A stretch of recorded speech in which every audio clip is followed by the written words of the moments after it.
Labas, Julija. Sveika. Susitinkam parodoje, kurios tu esi autorė ir viena iš kuratorių. Idėjos autorė. Autorių čia daug, kadangi be galo daug kurtos, įsivaizduok, kurta ir architektūra, kur atskirai architektai, kurtas parodos dizainas, kur dirbo dizaineris prie viso šito, kurta muzika, kur dirbo kompozitorius. Aš jau nekalbu apie tai, kad kuratorystė šitoje parodoje buvo iš idėjinės pusės ir dizaino, čia aš pradedu labai mandagiai nuo savęs, iš istorinės pusės, kuri yra labai pati svarbiausia, ko gero čia, ir iš menotyrinės pusės, nes mes daug turim meno kūrinių parodoje. Tai ir čia aš išvardinau tik tai kelis svarbiausius žmonės, bet tikrai labai daug žmonių įdėjo daug kūrybinio darbo.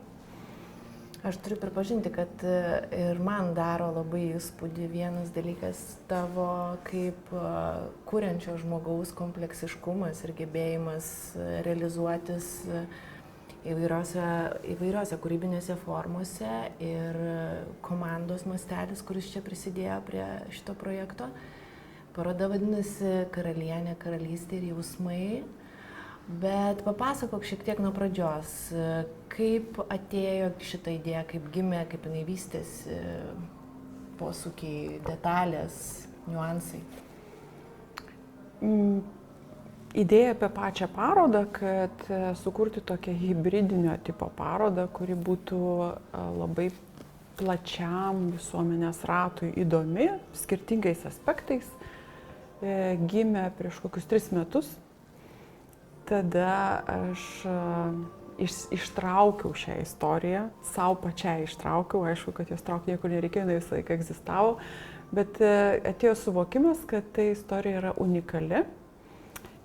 Būtent dėl jos aš kalbu apie visų pirma tą legendą, Žygimanto Augusto ir Barboros Radvilaitės legendą, kuri leido tiek daug užfiksuoti amžininkams faktų apie moterį, nes turiu priminti 16 amžiuje, kaip ir 17 ir net 18 ir net 19 istorija buvo rašoma vyrų akimis ir vyrų ranka. Tai reiškia, kad ir daugiausiai buvo rašoma, ką nuveikė vyrai. Ir moteris likdavo šešėlyje. Bet kadangi skandalas, karališkų vedybų iš meilės skandalas, iškėlė Barborą Radvilaitę į tokią šviesą, kad visi apie ją rašė, visi apie ją susirašinėjo, kalbėjo, kūrė anekdotus, apkalbinėjo ir taip toliau, liko gana daug medžiagos apie ją kaip apie moterį. Ir labai norėjosi, man iš pat pradžių labai norėjosi sukurti apie ją parodą, nes iš tikrųjų Lietuvoje nėra buvę parodos apie Barborą Radvilaitę, kaip atskirai, kaip apie asmenį. Ir tada vėlgi iškilo tarsi savaime, kaip upės vaga, ar ne, plaukia, tai taip sinergiškai iškilo istorija apie Kotryną Jogailaitę. Pradėjau lyginti, kad jos yra bendramžės, giminaitės per vyrą, nes Kotryna yra Žygimanto Augusto sesuo jauniausia ir ji taip pat tapo karalienė ir tie visi panašumai, kad abi ištekėjo Vilniuje, tik tiek, kad Barbora slaptai, o Kotryna iškilmingai ir viešai. Tai norėjosi tada sukurti tokį įvairiapusiškesnį 16 amžiaus moters paveikslą, daryti ne tik apie Barborą, bet daryti apie 2 moteris, 2 mergaitės ir palyginti, kaip jos buvo auklėjamos, kam jos buvo ruošiamos, ką išgyveno, kokia jų kasdienybė buvo ir kokia buvo jų ta viešoji dalis. Ir labai gavosi įdomus požiūris, įdomus ir tuom, kad tai yra pirmą kartą paroda apie karalienės, bendrai Lietuvos muziejų istorijoje. Ir pirmą kartą mes tiek daug duomenų pateikėm apie moteris, kurios gyveno prieš 500 metų. Ir tiek daug galima rasti paralelių su šiuolaikiniu moterų gyvenimu. Bet tave kažkaip pačią labai asmeniškai palietė, žinai, nes ne bet kuri įdomi istorija virsta paroda. Kažką tu ten radai, Žiūrėk, kai eini tuo keliu, tai atsiranda kažkokie dalykai, kurių anksčiau nežinojai. Ir tas gilinimasis vienas žingsnis veda prie kito. Nuo to žingsnio atsiveria galimybės, atsiveria duris į kitas vietas, į kitą požiūrį, į kitą galimybę pateikti. Tai toks kelias gavosi ir man. Pradėjau nuo to, kad eureka. Žygimanto Augusto ir Barboros Radvilaitės istorija yra pati žymiausia, ne tik Lietuvos istorija, jinai yra unikali Europos prasme. Tada, reikia padaryti, kad ta istorija taptų labai aktuali, kad žmonės galėtų ne tik tai ją dalintis, pasakojimais kažkokiais, kurie yra nuobodus, gal jau nebe taip priimamos istorijos, bet kad ta istorija taptų aktuali jauniems žmonėms. Kaip tai padaryti? Ir tada keliauja, kad ta istorija taptų įdomi tarptautiniu mastu. Atsirado šios parodos kelias, paieška, kur ši paroda galėtų iškeliauti. Ir aišku, pirma mintis buvo Kotrynos Jogailaitės karalystė, Švedija. Į tą vietą, kur ji buvo karūnuota ir kur yra palaidota, tai yra Upsala, senoji sostinė, ir ši paroda kitais metais iškeliauja į Upsalą. Ir ten bus eksponuojama. O papasakok daugiau apie tą tokį buitinį procesą, kaip atvystėsi, nuo ko tu pradėjai, nes vis tiek pradėjai su kažko dalintis, gavai kažkokius palaikymus iš kažko, gal iš kažko gavai kritikos arba neigiamą atsakymą kokiam nors, tu žinai, apie tos niuansus, tokius eigą, atradimus, procesą. Kad kelias yra duobėtas, kai esi novatorius tam tikrą prasme. Šiuo atveju aš save laikau novatorė, nes aš dirbu tokioje srityje, kur yra menkai pažįstama Lietuvoje, tai yra kūrybinė vietokūra, kai reikia surasti dizaino sprendimus, kaip į vietą pritraukti daugiau žmonių. Ir šis kelias yra labai įdomus, jame daug atradimų, bet ir daug kliučių, nes kai kas nesupranta iš viso, kam to reikia. Kai kas galvoja, kad yra visokių nuomonių ir, pavyzdžiui, apie tą moterų istoriją. Susidūriau su anekdotinė situacija, kai vyrai vadovaujantis muziejams juokiasi iš mano idėjos sukurti istoriją, atvirai. Bet ir susidūriau su didžiuliu palaikymu, kad tai yra kaip du poliai, aš visą laiką kažkokiam tokiam up ir down, up ir viršų žemyn. Bet susidūriau su nepaprastai dideliu palaikymu ir tas įvyko būtent tada, kai kreipiausi į Lietuvos nacionalinį muziejų, kur mes dabar ir esam, Istorijų namuose. Ir mano idėja buvo pasitikta kaip tik, darom, iš karto darom. Ir vėl, po to, kai darom, labai ilgas ir iš tikrųjų įdomus visom prasmėm kelias, kaip surasti finansavimą parodai. Vėl susidurėm su kažkokiu tai chrestomatiniu požiūriu, kad šita paroda arba per daug komercinė bus, arba per daug nereikalinga ir taip toliau, nors tai yra jau tuo metu žinom, kad paroda yra tarptautinė, jau buvom susitarę su švedais.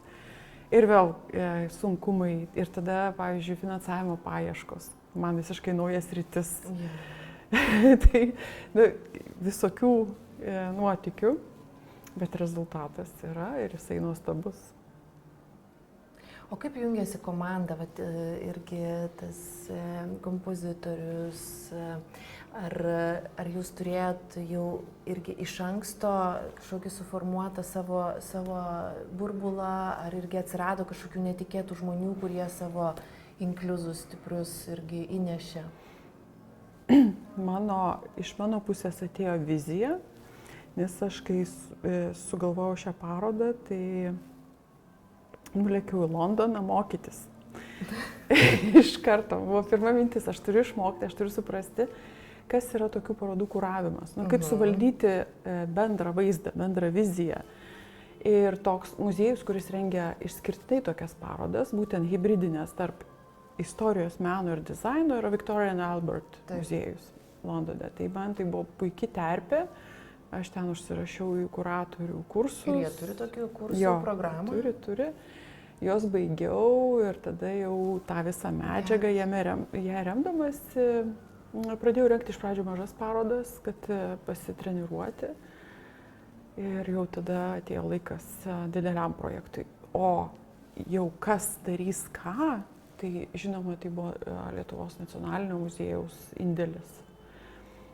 Man labai reikėjo, jau čia net nereikėjo pagalbos, jau buvo ir ta mintis, kad parodą daro Lietuvos nacionalinis muziejus. Aš esu idėjos autorė ir viena iš kuratorių.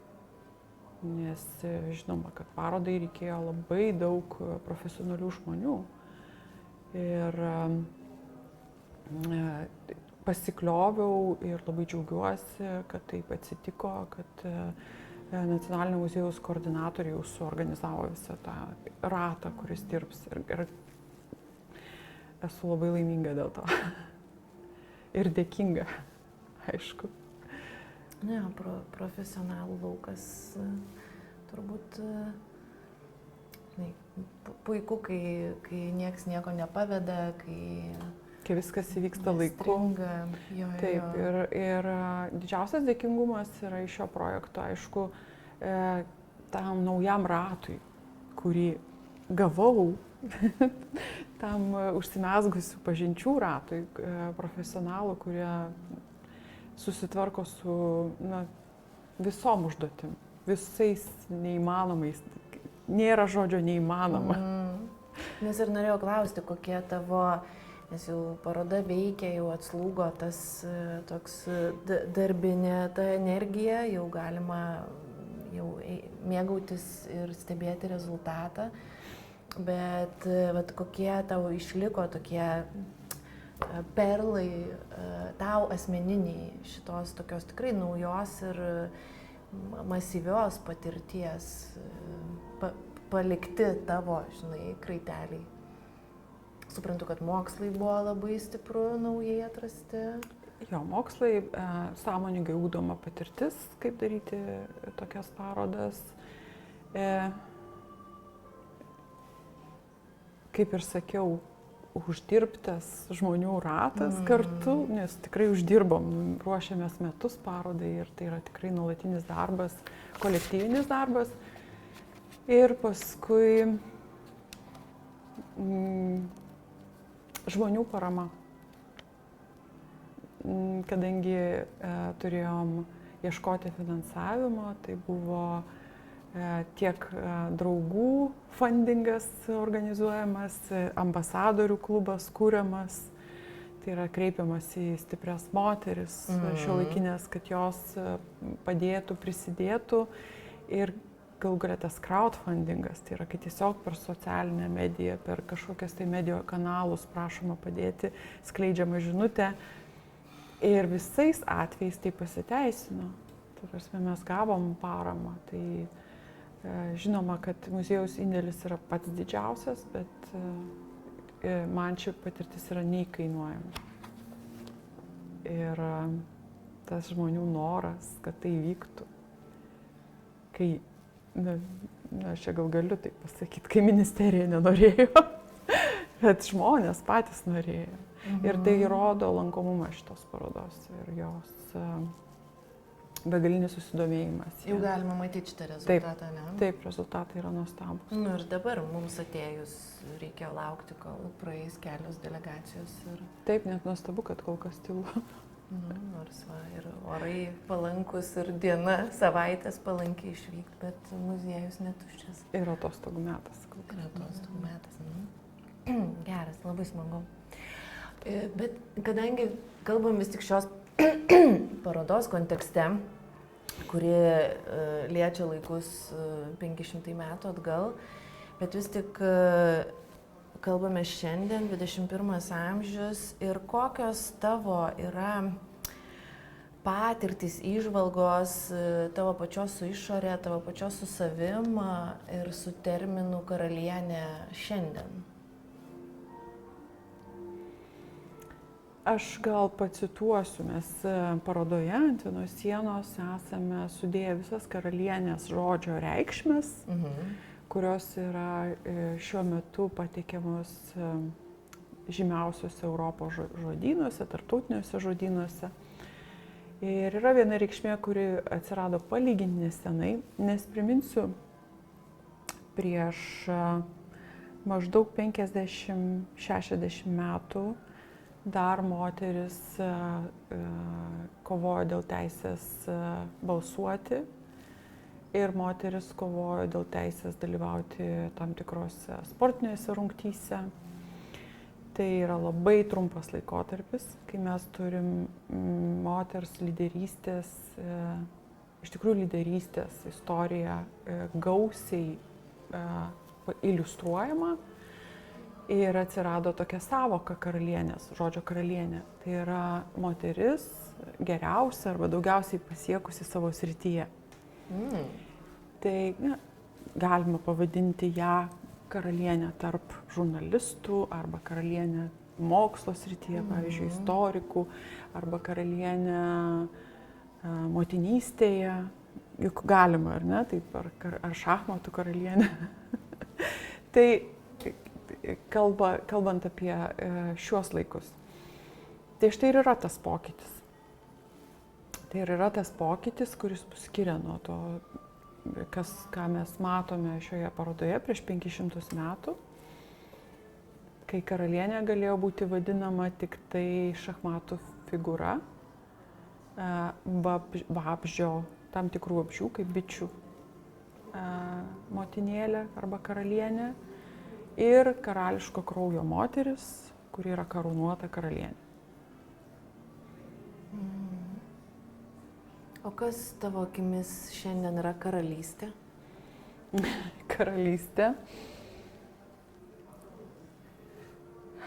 Karalystė kaip po tokia egzistuoja, turbūt jeigu tiesiogiai nedaugelį šalių, tai yra monarchija, kur yra karališki, išlikusi karališka institucija, monarchija.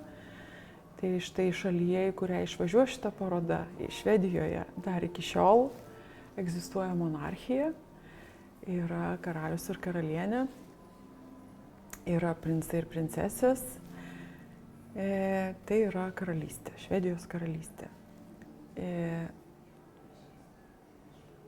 Perkeltinė prasme, mano namai, mano karalystė.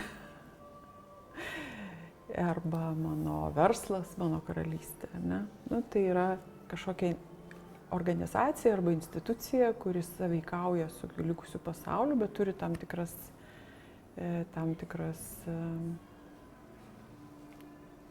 savybės, kurios gali būti priskiriamos karalystei. Arba jeigu norisi taip pavadinti. Iš esmės, žodis karalystė, beje, žodžio karalystė net ir nėra reikšmių čia, šioje parodoje. Yra tik tai karalienė. Taip plačiai. Jo, labai daug sluoksnių iš tikrųjų ir daug erdvės dabar interpretacijom šitų terminų, nuo, kaip ir tu sakai, nuo faktinio, ką gali atžymėti žemėlapį apie karalystę kalbant, arba apie karalienę, kas buvo tiesiog aiškus statusas su aiškia apimtim. Dabar daug daugiau tų pjūvių ir kaip žodis atsirado šios parodos pavadinime karalystė, tai pačioje pradžioje mes jau žinojom, kad keliausim per abiejų mergaičių gyvenimo kelią, bandysim pasižiūrėti, kaip jos buvo ugdomos, ir buvo labai aiškus skirtumas. Barbora Radvilaitė buvo jauniausia dukra, bet ji buvo ugdoma ir kaip mylimiausia dukra, vienas dalykas, o kitas dalykas tai turtingos mergaitės kelias tapti, tarkim, 40, gal 50 žmonių namų valdytoja. Vyro žmona, bet tai yra tokia organizacija, šiuolaikinė kalba kalbant, 40-50 žmonių vidutinė įmonė. Kotryna Jogailaitė buvo ugdoma tapti oficialiu asmeniu kitoje šalyje. Jai reikėjo išmanyti ne tik tokius dalykus, kaip skaičiuoti, žaisti šachmatais, groti instrumentų, šokti, bet taip pat ir politiką, politikos filosofiją, politikos istoriją, šalių istorija, na, žodžiu, be galo daug galų gale kalbos, nes neaišku, į kurią šalį teks išvykti. Ir dar, pabrėžiu, vadovauti visų pirma savo organizacijai, kuris yra karalienės atskiras dvaras, tai yra nuo 150 iki 250 žmonių priklausomai nuo valstybės. Nu, tai 4-5 kartus didesnis negu Barbora buvo ruošiama. Ir plus turėti misiją, politinę misiją. Kitaip sakant, ne būti tik žmona ir gimdytoja, bet dar ir turėti kažkokius pavedimus iš savo šalies, iš savo tėvų, kaip jinai gali reprezentuoti tą šalį arba ginti jos interesus. Subtiliai, savaip, konkrečiai Kotryna, jos užduotis buvo Švedijoje, kuri jau buvo atsivertusi į protestantizmą iš katalikybės, nešti būtent katalikišką tikėjimą. Jinai net buvo įkalbėjusi savo vyrą bandyti sukurti kažkokį hybridą tarp katalikybės ir protestantizmo ir reformacijos. Jo. Tai štai jos tokia misija buvo ir jinai steigė vienuolynus katalikiškus. Jinai užsiėmė jų statybos inicijavimu, ją labai domino architektūra, jinai su savo vyru akivaizdu, kad kvietėsi tos pačius italų renesanso architektus ir netgi visi juokėsi, bet tai iš tikrųjų tai tiesa. Šakutę, kaip Bona Sforza jos motina atvežė į Lietuvą, taip jinai atvežė į Suomiją, kurios didžiąją kunigaikštienę pirmiausia tapo prieš tapdama Švedijos karalienė. Atvežė šakutę? Taip. Ir suomiai, gal pavieniai didžiūnai ir žinojo apie šakutę arba buvo ją matę, bet iš esmės masinis jos vartojimas prasidėjo nuo jos dvaro atvykimo. Geras. Tai reiškia, tai yra kultūros, tam tikra įtaka kultūrai ir nemaža. O kaip tu vis tiek labai taip stipriai matai tos istorijos tą tokį irgi visą peizažą, kaip tom moterim karalienėm sekėsi išlaikyti tą savo jausmų ir tapatybės, tas identiteto klausimas ir neprasmegti tam karališkoji toj visoje disciplinoje, reikalavimuose ir atitikimuose. Kaip ir sakiau, Kotryna Jogailaitė, Žygimanto Augusto sesuo, buvo ruošiama nuo kūdikystės. Visas būrys princesių mokėsi, buvo mokomi žymiausių mokytojų ir tikrai visapusiškai grūdinami. Ir karališki ritualai, ceremonijos, kurios buvo tuo metu tikrai labai komplikuotos, jai buvo įaugę į kraują, galima taip pasakyti. Jinai tai gavo jau su mamos, su tuo gimimu. Barbora Radvilaitė buvo tiesiog Lietuvos karo vado, Lietuvos didžiosios kunigaikštystės karo vado dukra, magnato dukra, labai turtingos šeimos dukra, tačiau niekam šitam jinai nesiruošė, niekas nenumatė, kad jai teks karalienės vaidmuo. Jai tapus, jau beveik tapus, kitaip sakant, tapus nekarunuota karalienė, kol jinai nebuvo oficialiai karunuota, jau teko mokytis ir pratintis prie ceremonijų, prie tam tikrų ritualų, prie karališko dvaro tvarkos, kurį jinai sujaukė, pavyzdžiui, atvyko į Lenkiją, į Vavelį galiausiai po gana ilgos kelionės. Ir ten buvo įprasta tokia tvarka, kad į katedrą melstis karalienės ir karaliaus dvaras eina atskirai ir sėdi ir stovi atskirai ir niekada nesimaišo. O karalienės dvaras, kaip žinia, yra labiau moteriškas, karaliaus labiau vyriškas. Tai štai jinai iš karto pareiškė, kad čia nesąmonė ir turi visi susimaišyti. Ir nuo to laiko dvarai maišėsi. Žygimantas Augustas jai pritarė. Tai buvo visiška naujovė. Ir kartu, kai kažkam tai baisi naujovė, neįmanoma, negalima, nes aišku, per pamaldas padaugėdavo labai erzelio ir krizenimo ir kunigas turėdavo daužyti į sakyklą, kad jo klausytųsi, nu žodžiu. Tai va, yra akivaizdi istorija, reiškia, kaip atvažiuoja mergina, kuri, jau anksti tapo našlė ir dabar ištekėjo už karaliaus ir ją bando padaryti karalienę, jinai sako, ai, ką čia, kažkokios ceremonijos. Keičiam vagą. Tai čia juokinga istorija, viena iš juokingų istorijų, bet liūdnoji istorija yra ta, kad ta visa sistema ją suvalgė. Ta prasme, jinai susirgo labai stipriai ir matyt, ne paskutiniai vietoj buvo siaubinga psichologinė atmosfera, nes visa Lenkijos karalystė tiesiog atmetė ją kaip būsimą karalienę arba kaip karaliaus žmoną. Tiesiog tuo metu, 16 amžiuje, visoje Europoje buvo visa Europa buvo monarchinė, visos valstybės buvo arba didžiosios kunigaikštystės, arba karalystės. Tai, kad karališkos šeimos atstovas vestų iš meilės, buvo negirdėta, beveik neįmanoma ir didžiulis nusikaltimas valstybiniai politikai.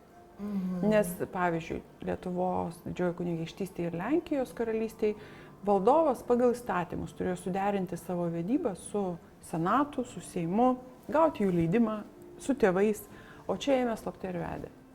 Tai ta prasme, čia buvo baisus skandalas, su kuriuo dorojosi tiek pats Žygimantas Augustas visais įmanomais būdais, tiek turėjo susidoroti ir išmokti, priprasti ir ištverti didžiulę paniekos ir neapykantos laviną Barbora Radvilaitė. Tai jos ankstyva mirtis, praėjus tik tai 5 mėnesiams po karūnavimo, kuris buvo atidėtas jau dėl jos susirgimo, yra tiesiog pasiekmė. O kuo jinai susirgo? Ji susirgo vėžiu, bent jau tyrimai parodė, kad jinai sirgo vėžiu, tai yra reprodukcinių organų vėžiu. Ir būdama 28 jinai mirė jau tik 5 mėnesius pabuvusi karalienė. Karūnuota karalienė. Kokia liūdna istorija. Tikrai. Liūdnas faktas. Taip, istorija gal. Dėl šios tragiškos baigties galimai jos ta istorija tapo tokia žinoma.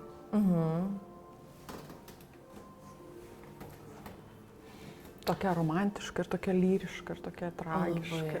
Labai. Ir gaila, kad tokia trumpa.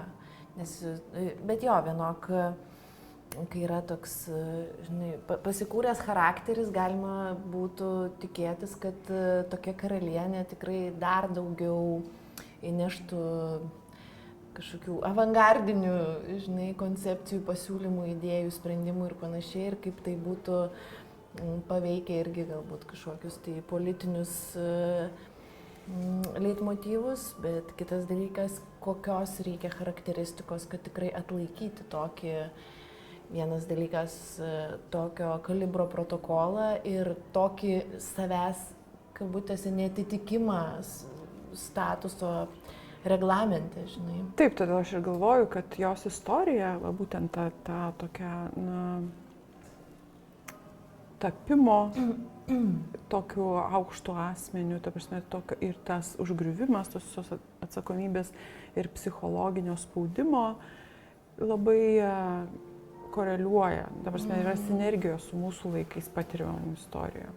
Tai tik dar kartą įrodo pasirengimo, edukacijos svarbą žmogaus gyvenime, užsigrūdinimo svarbą.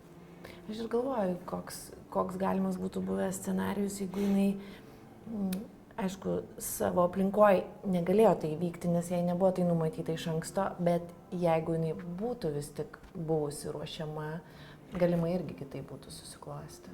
Vienas dalykas, su Kotryna yra taip, kad jai teko išgyventi ne ką baisesnį likimą, nes ji 4 metus gyveno su savo vyru uždaryta kalėjime Švedijoje. Kadangi jos vyras, Suomijos didysis kunigaikštis, vedė ją negavęs Švedijos karaliaus savo brolio sutikimo, Švedijos karalius buvo prieš, Švedijos karalius apgulė jų pilį Suomijoje kariuomenę. Aišku, pajėgos buvo nelygios, pasidavė ta pilis kartu su valdovais, didžiaisiais kunigaikščiais, tai yra Johanu Vaza ir Kotryna Jogailaitė.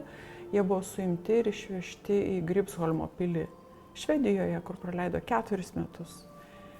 Ir ten gimė vaikai. Ir tik tai atsitiktinumas padėjo, kad kilo pilietinis karas ir Johanas Vaza tapo kitu Švedijos karaliumi, o Kotryna karalienė. Tai čia, kitaip sakant, buvo nuverstas ir vienas karalius pakeistas kitu. Irgi pikantiškas kampas. Baisus išgyvenimai, todėl kad toj pily kalint, iš tikrųjų mažuose kambarėliuose, uždarytiems. Johanas visai negalėjo išeiti, Kotryna galėjo šiek tiek išeiti pasivaikščiot. Ir vienas iš 3 vaikelių sušalo ir mirė. Aš norėjau pasidžiaugti, kad vis tik nebuvo taip blogai, nes jie visi ištvėrė, išgyveno ir dar sugebėjo gimti ir išgyventi vaikai, bet vis tik vienam kliuvo korta kita. Taip. Ir dar įdomi istorija, ir šiems laikams įdomi, kad Kotrynai buvo 35, o Johanui buvo 24. Tiksliau, Kotrynai beveik 36, o Johanui beveik 25, kai jie Vilniuje vedė. Kitaip sakant, Johanas Vaza, jos vyras, buvo 11 metų jaunesnis negu Kotryna. Ir nepaisant to, jie sugebėjo susilaukti šeimos. Tuo laiku tikrai brandi jaunoji buvo. Taip. Palyginus, tai 500 metų atgal čia. Taip. Taip, tikrai taip. Tai štai, abi istorijos, aš dar nepapasakojau apie tai, kaip jie keliavo iš Vilniaus į tą turkų pilį, į tą Suomiją. Tai dar atskiro pasakojimo vertas. Papasakok. Trileris. Tai yra trileris, kadangi išvyko iš Vilniaus spalio gale. Ir labai staigiai atšalo orai, jie sėdo į laivus Rygoje ir turėjo išplaukti į Suomiją.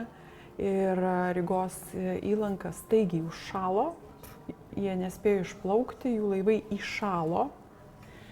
Čia buvo lapkritis ir jiems teko per ledą grįžti į miestą ir tęsti kelionę vežimais ir arkliais. Kai jie nuvyko iki Talino, Taline įgula miesto jų neįsileido, uždarė miesto vartus, kadangi Talinas tuo metu priklausė Švedijos karūnai. Erikas, brolis, supykęs, kad brolis vedė be jo žinios, neleido jiems padėti. Tai jų kelionė buvo labai sunki, labai šalta ir negana to, dar juos vijosi 5000 rusų Maskvos karių, nes dėl Kotrynos rankos dėrėjosi tuo pat metu, kaip Johanas Vaza, švedas, dėrėjosi rusų caras Ivanas Žiaurusis. Ir yra tokia legenda, gal ir tiesa, kad Žygimantas Augustas, kai jau susitarė su Johanu ir čia įvyko tos vestuvės, tos pasiuntinius rusų, kurie iš Maskvos, kurie nuo caro ilgai laukė jo sprendimo, čia sėdėjo mėnesiais ir dėrėjosi, jis juos išsiuntė atgal į Maskvą ir įdavė jiems vestis baltą kumelę su jaunosios nuometu. Kai tie pasiuntiniai taip grįžo su tokia žinute į Maskvą, tai caras Ivanas Žiaurusis įsakė išžudyti tos pasiuntinius. Ir pasiuntė vytis Kotryną su jos vyru. Siaubas. Bet nepasivijo jų, jie sugebėjo pabėgti. Bet per baises tikrai audras žeminės per jūrą ledėjančią galiausiai nuo Talino jie persikėlė į Suomijos pusę, dėl audros netgi ne į tą vietą, kur ketino ir finale jau atsidūrė Kunigaikščio pilyje. Bet štai, prašau, filmas. Labai, visiškai kriminalas. Tai va taip ir gimsta, klausyk, knygos ir istoriniai detektyvai, ne? Taip. Ir ta istorija yra nuostabi abiejų moterų. Fantastiška. Ta prasme, tik tai tiek, kad vėlgi tie sunkumai yra nemažesni. negali lyginti, bet jie yra, manau, tikrai dideli. Išgyvenimai panašus. Bet matomai Kotrynos charakteris leido jai, arba pasirengimas, leido būti atsparesniai. Ištverti. Pakeitėm vietą ir tęsėm pokalbį jau moderniojoj parodos dalyje. Ir noriu paklausti tavo įžvalgų, lyginant tas praeities karališkasias istorijas, kur moters lyderystė atsispindėjo per tam tikras atsidavimo formas, kas garantavo ir valstybinius santykius, turėjo reikšmę diplomatijai, galų galiai ir kraujo ryšiai per tai formavosi ir panašiai. Ir koks šiuolaikinės moters vaidmuo yra partnerystėje, kaip tai pakito? Pagrindinis skirtumas, kuris žymi didžiulę takoskyrą tarp 16 amžiaus ir 21 amžiaus, yra tai, kad 16 amžiuje pagrindinė visuomenės ląstelė buvo šeima, šeiminiai ryšiai ir didžiulis vaidmuo ir atsakomybė teko vyrams, kurie turėjo už moterį nuspręsti, arba už merginą nuspręsti, už ko jį tekės, kokį turtą įvaldys, arba būdama žmona, moteris, kiek ji turi erdvės ir vietos saviraiškai. Visą tai sprendė vyras. Šiuo metu šeima yra kuriama ne vyro sprendimu, o dviejų žmonių sprendimu. Arba partnerystė, arba ryšys yra kuriamas dviejų žmonių sprendimu. Ir moteris pati pasirenka, kiek erdvės saviraiškai ji nori turėti. Ir kokia forma ta saviraiška turi būti. Tai yra milžiniškas skirtumas. Kultūriškai mes niekaip nesuprastumėm, kas vyksta atsidūrę 16 amžiuje, nes moteris negali iš namų išeiti viena. Ją turi lydėti būtinai vyras, palydovas, arba blogiausiu atveju tarnaitė, turi būti palydovas. Negali keliauti viena, praktiškai negali mokytis išskyrus pačias turtingiausias ir pačių galingiausių šeimų atstovus. Negali dirbti, nebent jinai yra smuklininko žmona arba dukra. Arba išleista į kito giminaičio dvarą tarnauti. Namus, į kito giminaičio namus, tai reiškia į saugę kažkokią aplinką, bet kad ta aplinka būtų artima. Tai šiuolaikiniai moteriai, arba nebent ji yra laisvo elgesio moteris. Dar viena seniausia, veltui sakom, kad yra seniausia profesija, nes moteris laisvo elgesio neturi, jai nereikia turėti palydovų. Ir galėjo dirbti. Ir gali dirbti, taip. Ir užsidirbti. Šiuo laikotarpiu, jeigu čia atsirastų 16 amžiaus moteris, ji niekaip neprisitaikytų. Ta prasme, nes jinai nesuprastų, kaip veikia mūsų visuomenė, kas čia vyksta. Aš nekalbu apie technologinius pasiekimus, aš kalbu apie tai, ką moteris gali, kokio lygio išsilavinimą įgauna, kaip jinai gali rinktis, kokie yra didžiuliai pasirinkimai prieš ją. Tai yra kardinaliai tarsi dvi skirtingos planetos.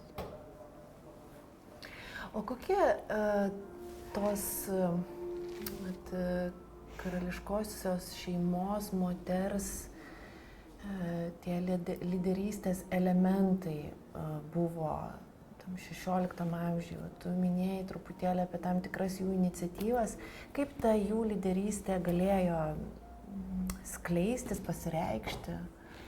Mes ne veltui šioje parodoje esam pristatę ir Švedijos sosto paveldėtojos, princesės Viktorijos filmą apie jos kasdienį gyvenimą ir jos misijas. Tai sakykime taip, Švedija, monarchija, 16 amžius ir dabar.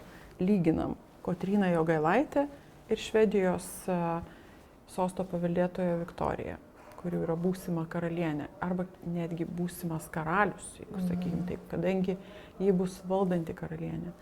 Dėl jos gimimo, nes jinai yra pirmagimė, pirmą kartą tarp visų Europos monarchijų buvo pakeistas parlamento balsavimu pakeistas įstatymas, pagal kurį iki jos gimimo tik berniukas, nesvarbu kelintas jisai gimsta, tik berniukas galėjo būti sosto paveldėtojas, tai yra būsimas karalius. Jinai tapo sosto paveldėtoja, mergaitė būdama, todėl kad jinai gimė pirmą savo brolio. Ir tai buvo didžiulis žingsnis monarchijos istorijoje.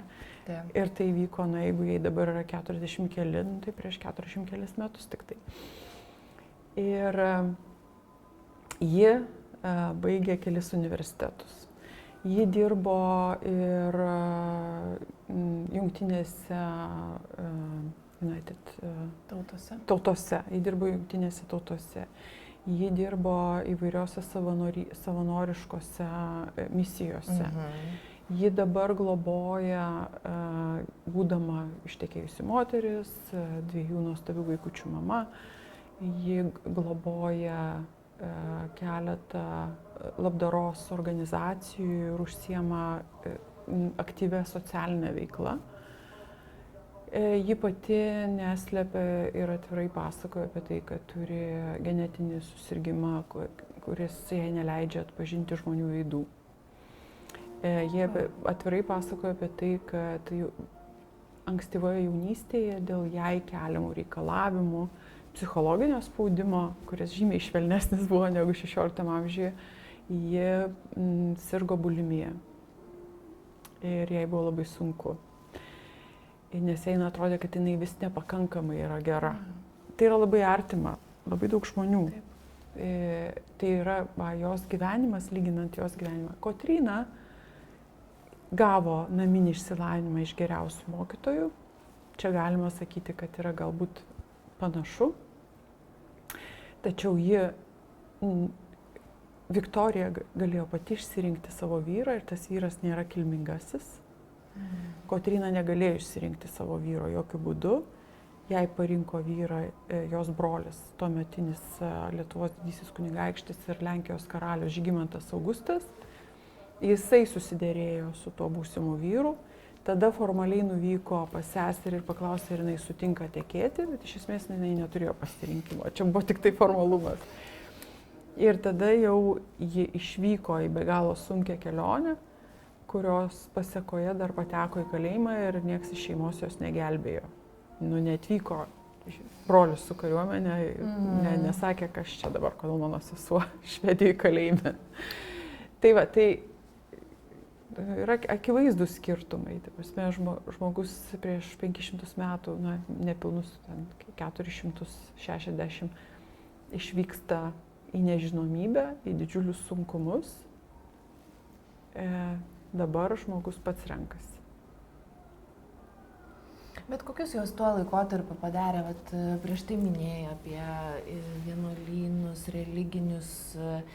religinių ceremonijų, kažkokius irgi ten išderinimus, naujus suderinimus. Tas pats irgi,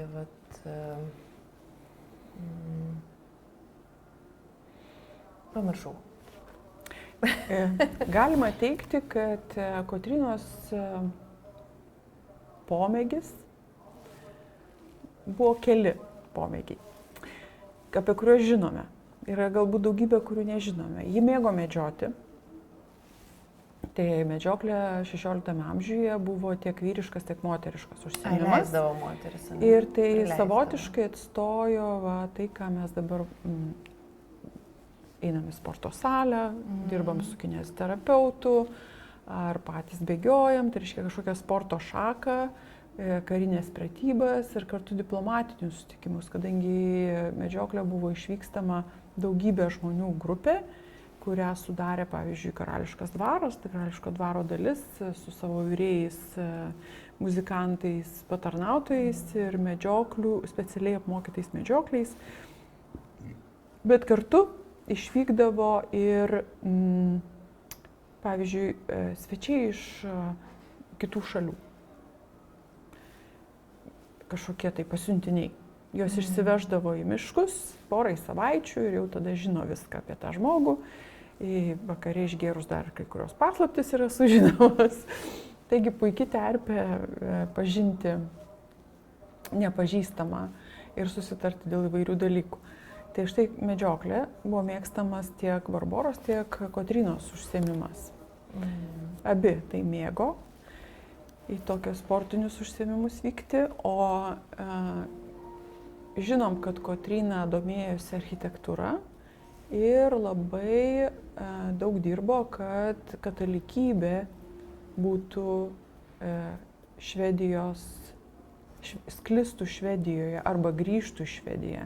Nes Švedija visai nesenai, tik prieš keliasdešimt metų iki jos atvykimo, buvo pakeitusi tikėjimą iš katalikybės į reformaciją arba į protestantizmą, ką mes vadinam protestantizmu šiais laikais.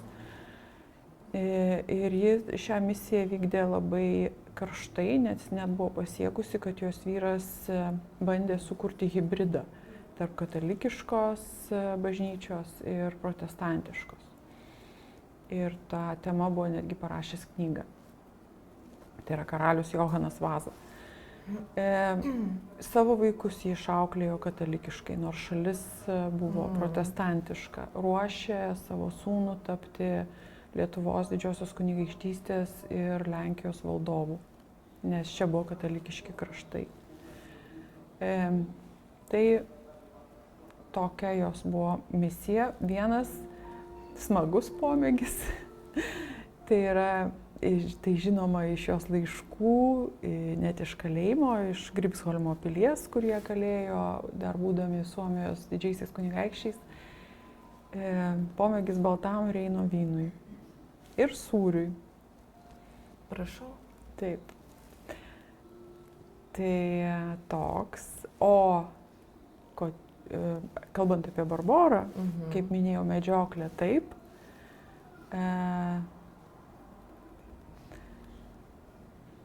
Ir juvelyrika, nes abu su Žygimantu Augustu domėjosi juvelyrika. Žygimantas Augustas ją kolekcionavo, turėjo didžiulį lobyną, labai stengėsi ir norėjo išpuošti pačią Barborą kaip savo didžiausią brangakmenį. Bet yra toks faktas, kad kai jie slapta susituokė, gana daug laiko praleisdavo atskirai, kadangi jam reikėjo išvykti į Lenkijos karalystę, ją slėpė Vilniuje arba Dubingiuose, arba kai jau iškeliavo į Lenkijos karalystę, jinai gyveno tam tikrose pilyse, bet dar ne Krokuvoje, o jis buvo netoliese Seimo susirinkimuose, kurie užtrukdavo mėnesiais ir jis negalėdavo grįžti. Tai reiškia, kad buvo aktyvus susirašinėjimas ir su kiekvienu laišku jie viens kitam siuntė po papuošalą. Būtinai. Kaip gražu. Taip. Tai galima sakyti, kad tai buvo abiejų aistra ir susidomėjimas būtent juvelyrika.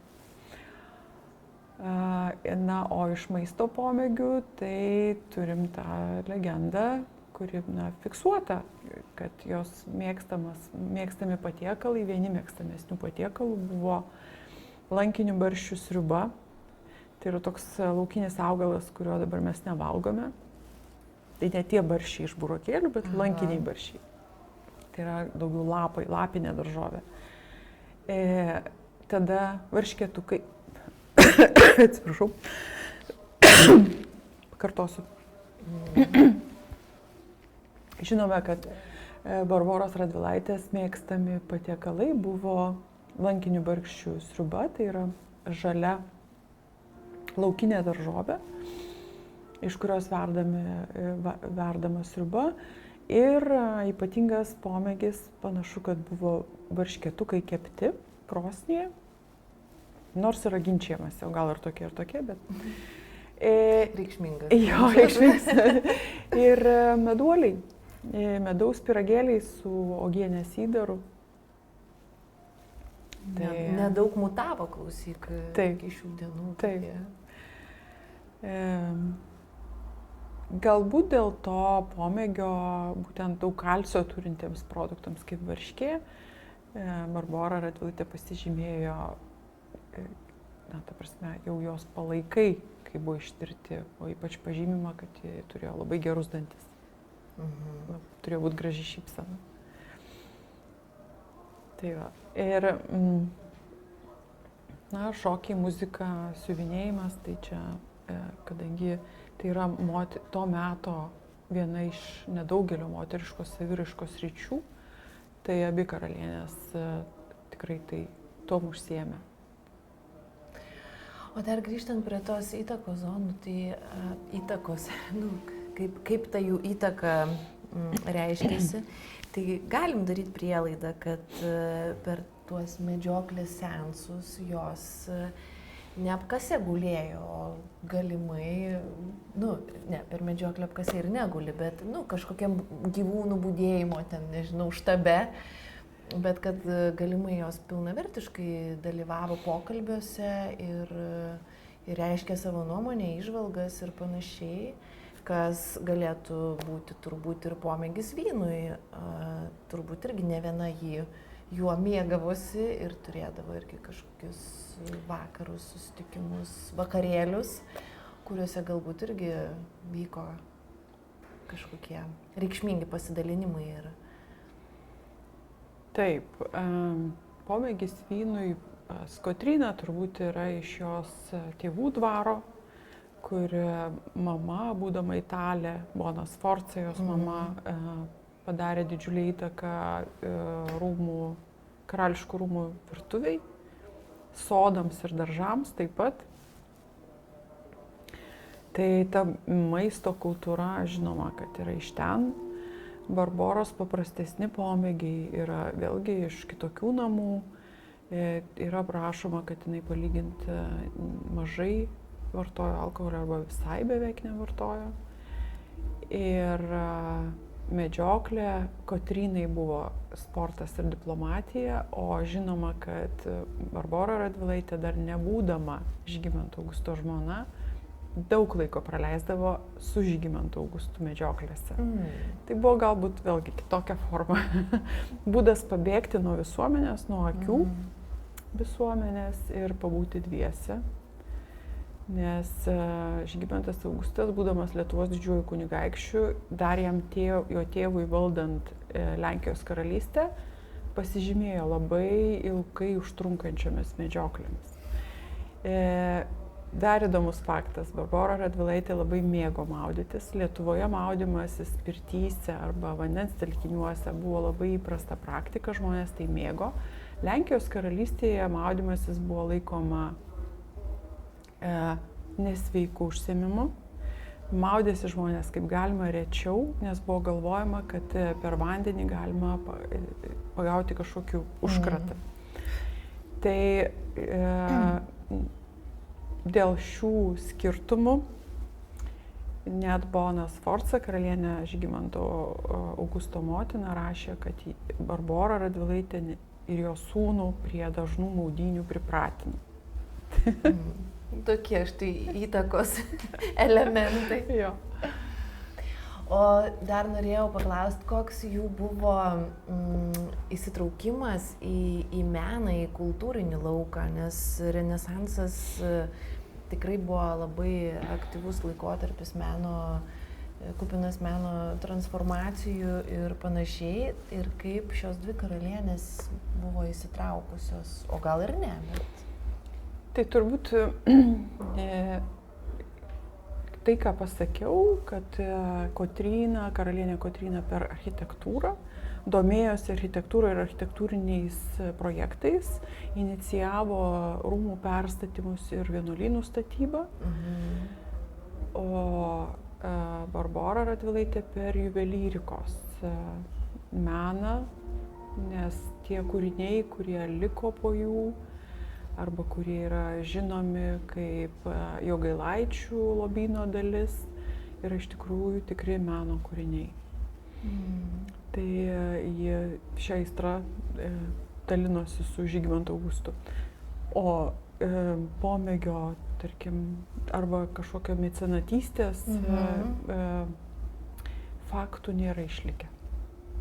Vėlgi, vėl todėl, kad mes žinome, kad Žygimantas Augustas kolekcionavo meną ir juvelyriką. Knygas, didžiulę biblioteką buvo sukaupęs. Mes žinome, kad Johanas Vaza irgi užsiėmė tuo pačiu, bet mes nežinome, kokia yra čia moterų dalis, kiek jos prie to galėjo prisidėti, kadangi yra per mažai. Ne apie tai buvo rašoma istorija. Ja.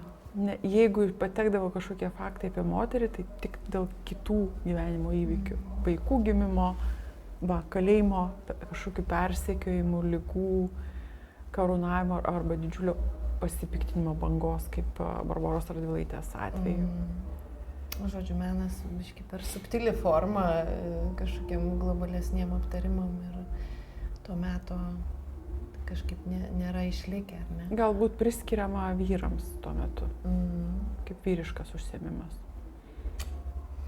O koks tavo pačios yra įsitraukimas dabar į šiuolaikinio meno sceną, lauką, nes tavo veikla dabar yra labai įdomi ir kiek tave taip pačią liečia pats konkrečiai šiuolaikinis menas, kiek jis tau daro įtakos? Aš kuriu sceninį rūbą, tai yra teatrališką rūbą, kuriu instaliacijas, meninės instaliacijas, kurios yra kabinamos tiek viduje, tiek statomos tiek lauke. Meninės instaliacijos mane labai domina kaip kūrybinės vietokūros dalis. Tai yra pusiau skulptūros, pusiau objektai, gali būti šviečiantis objektai. Tai yra kaip visiems prieinama ir trauką kurianti meno srovė. Tai čia yra mano. Labai gražiai. Šiuo metu mano kūrinys kabo Jono Meko skersvėjyje, skrendančios skrybėlės, tai yra Vilniaus užupyje. Ir stovi čia parodoje. 2 mano kūriniai. Iki kada veiks paroda? Kada jos yra? Paroda baigsis sausio 1 dienomis. Ir vasario viduryje jie jau turi atsidaryti Švedijos senojoje sostinėje Upsaloje, Karališkos pilies modernaus meno muziejuje. Labai gražu. Gražus faktas. Taip. Labai smagus faktas, kad šita paroda įvyko ir kad jinai įvyko tarptautiniu mastu ir kad šitas istorinis kultūrinis lobynas duoda labai tikrai įdomios informacijos šiandieniniam kontekste ir ta vertė yra tikrai turi labai daug sluoksnių, žinai, ką palėtėm ir moterų, ir karalienių, ir karalysčių pjūviai, vertė, lyderystė, reikšmė, subtilu, aktyvu, tikrai labai daug sluoksnių. Tai paroda labai turtinga ir labai kelia daug džiugesio. Labai ačiū tau už pokalbį. Ačiū tau, ačiū už gerus žodžius ir ačiū Lietuvos nacionaliniam muziejui už tai, kad tai galėjo įvykti. Valia. Valia.